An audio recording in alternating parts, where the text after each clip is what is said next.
સુરત મહાનગરપાલિકાના બજેટ સત્રના બીજા દિવસે આજે વિપક્ષના નેતા પાયલ સાકરિયાએ ભાજપ શાસકોના ઇશારે સદનમાંથી સસ્પેન્ડ કરવામાં આવતા હોબાળો મચી ગયો હતો। વિપક્ષ નેતાને સસ્પેન્ડ કરાતા આમ આદમી પાર્ટીના તમામ કોર્પોરેટરોએ સભામાંથી વોકઆઉટ કર્યો હતો। સુરત મહાનગરપાલિકાના શાસકો દ્વારા રજૂ કરાયેલા બજેટ પર 2 દિવસથી પાલિકાની સામાન્ય સભામાં ચર્ચા ચાલી રહી છે। શાસકો બજેટના ભરપેટ વખાણ કરી રહ્યા છે તો બીજી તરફ વિપક્ષ બજેટને વેફરના પેકેટ સમાન ગણાવી રહ્યા છે। મોટા પેકેટમાં માત્ર હવા જ ભરેલી છે તેમ કહી રહ્યા છે। દરમિયાન આજે બજેટ પર ચર્ચાના બીજા દિવસની શરૂઆત જ શાસકો અને વિપક્ષી સભ્યો વચ્ચે ગરમાગરમીથી થઈ હતી। ઇમ્પ્રુવમેન્ટ સમિતિના ચેરમેન વિજય ચૌમાલે જણાવ્યું હતું કે વિપક્ષના કેટલાક કોર્પોરેટર માત્ર રોબ જમાવવા માટે સ્મીમેર હોસ્પિટલની મુલાકાતે જાય છે। આ નિવેદન સામે વિપક્ષે વાંધો ઉઠાવ્યો હતો અને બંને પક્ષે બોલાચાલી શરૂ થઈ ગઈ હતી। બંને પક્ષ વચ્ચે શાબ્દિક તણખા ઉડ્યા હતા। થોડા સમય માટે વાતાવરણ ગરમ થઈ ગયું હતું। સિક્યુરિટીએ દોડી આવવું પડ્યું હતું। વધુમાં શાસક પક્ષના એક કોર્પોરેટરે વિપક્ષ પર એવો કટાક્ષ કર્યો હતો કે આમ આદમી પાર્ટીનો અડધો સફાયો કરી નાખવામાં આવ્યો છે, હવે તેમને જડમૂળમાંથી કાઢવાની જરૂર છે। આ પ્રકારનું નિવેદન થતાં જ બંને પક્ષે હોબાળો મચી ગયો હતો। આપના સભ્યો ભડક્યા હતા અને મામલો ખૂબ જ વણસ્યો હતો। દરમિયાન ભાજપ શાસકોના ઇશારે સદનમાંથી વિપક્ષના નેતા પાયલ સાકરિયાને સદનમાંથી સસ્પેન્ડ કરી દેવામાં આવ્યા હતા, જેને પગલે વિપક્ષના સભ્યોએ સભામાંથી વોકઆઉટ કર્યું હતું।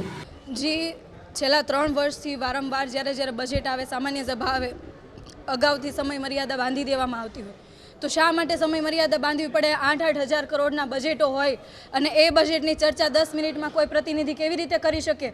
મહિના અગાઉ આમ આદમી પાર્ટીના તમામ કોર્પોરેટરોએ સૂચનો મૂક્યા હતા કે આ સૂચનો આ બજેટની અંદર આ સમાવેશ કરવામાં આવે, પણ એક પણ સૂચનને એમને ધ્યાને નહીં રાખીને કોઈ કામ સમાવેશ નથી કર્યો। વરાછા ઝોન પાસેથી જેટલો વેરો વસૂલો છો તો એ પ્રમાણે તમે એની સામે શું આપો છો એ બાબતની ડિસ્કશનો હતી। સાથે સાથે અમારા તમામ કોર્પોરેટરોએ આ બજેટની અંદર કેટલી ત્રુટીઓ છે, કેવા સુધારા હોવા જોઈએ એ બાબતના સુધારા માંગેલા હતા। તો સુધારો નહીં આપવાની સાથે કહ્યું હતું કે અમે તમને જવાબો આપીશું, પરંતુ જવાબ પણ નથી આપ્યા।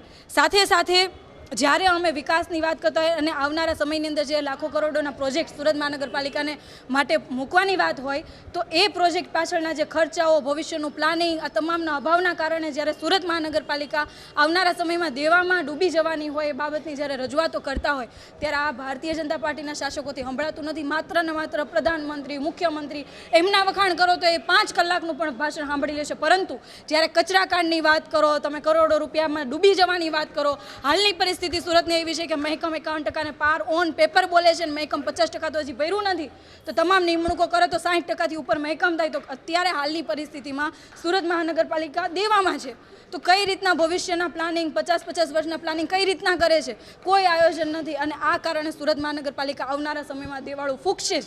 અને આ જે આખો અણધડ વહીવટ શાસકો અને વહીવટી તંત્રનો છે, તો જ્યારે માનનીય કમિશનરશ્રી બોલવા ઊભા થયા ત્યારે અમે માત્ર એટલું કહેવા માટે ઊભા થયા કે કમિશનરશ્રી પાસે જો ટાઈમ નથી, એ જો એવું સમજતા હોય કે જનપ્રતિનિધિ એટલે શું, અમને લોકોએ મત આપીને અહીંયા બેસાડ્યા છે, જ્યારે લોકોના કામ હોય ત્યારે અડધી રાતે અમે કમિશનરશ્રીને ફોન કરી શકીએ, કમિશનર પાસે સમય નથી, જ્યારે ઝોનના અધિકારી સાંભળે નહીં ત્યારે ફરિયાદ કરવા જઈએ તો તમારો અંગત મામલો છે। આવા જે વાહિયાત જવાબો કમિશનરશ્રી આપે એ શોભા નથી આપતા અને સાથે એમનું જે વર્તન છે બિલકુલ યોગ્ય નથી। આ બાબતે અમે કીધું કે જો કમિશનર પાસે સમય નથી તો અમારી પાસે પણ કમિશનરને સાંભળવાનો સમય નથી અને અમે આ બજેટનો સખત શબ્દોમાં વિરોધ કરીને અમે વોકઆઉટ કર્યું છે।